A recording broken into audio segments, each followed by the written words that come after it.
Hypoxia means, hypo means less oxygen. So less oxygen. Reduced availability of oxygen is hypoxia. Any term you come across, be it in oral pathology, physiology, anywhere, if it sounds new to you, try and split the term, especially in oral pathology. You split the term, you get an idea as to what it is. Hypoplasia, hyperplasia, hypertrophy, amylogenesis imperfecta. So all these terms, dentin dysplasia. So all these things will tell you what exactly is the pathology. So that will give you a direction as to in which direction you need to think. Okay.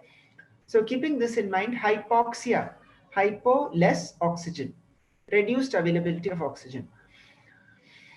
So hypoxia can result if four things happen.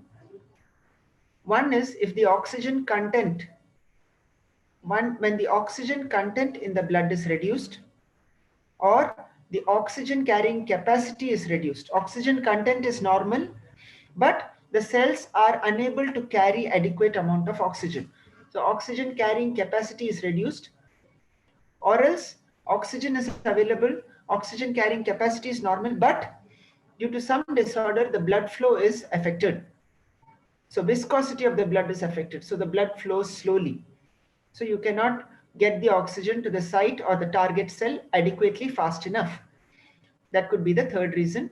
Or else oxygen is available in the blood, oxygen carrying capacity is unaffected, the rate of blood flow is fine, but in spite of all this, the cell is unable to utilize the oxygen. So these are the four factors which give rise to the four distinct types of hypoxia. So you should just know which condition what goes wrong.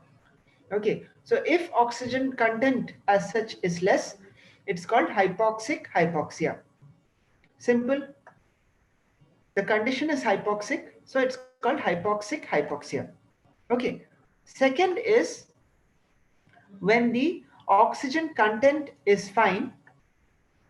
Which part, Dr. Sujay? The types, the factors affecting hypoxia, is it? I'll tell you one second. See it this way. Hypoxia means reduction in oxygen availability.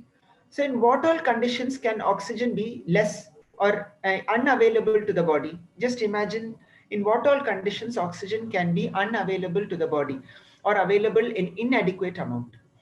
Either oxygen content in the blood should be less. Correct. Either oxygen content in the blood should be less. Okay.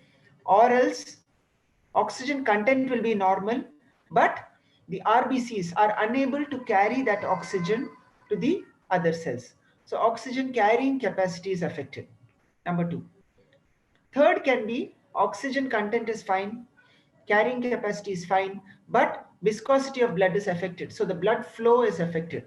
If the blood doesn't flow, these RBCs, there is no use of them carrying so much oxygen, isn't it?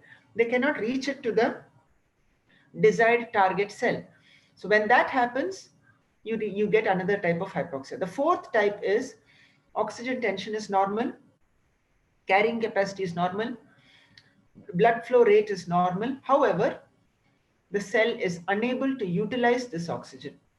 So based on this, there are four types. When the oxygen content is less, it is called hypoxic hypoxia, like one of you just mentioned, at high altitudes or any condition which induces hypoxia. Okay, hypoxic hypoxia. Then you have when there is a deficient carrying capacity. Oxygen carrying capacity is affected.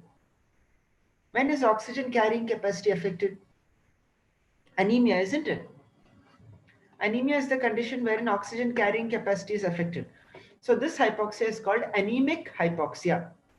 Simple. Anemic hypoxia. Right? Then you have a type where the blood flow is affected. So if blood is not flowing, if water is not flowing, what do you call it? Stagnant, no? Water is called stagnant, isn't it? When water doesn't flow. Same thing. When blood doesn't flow, it is called stagnant hypoxia. Simple. Fourth is where the cell is unable to utilize the oxygen which is reaching it. That means oxygen content in the blood is normal, flow is fine, cells are carrying more than enough oxygen, it's reaching the cell, but the cell is not able to utilize it. That is called histotoxic hypoxia. Histotoxic hypoxia. Histotoxic hypoxia.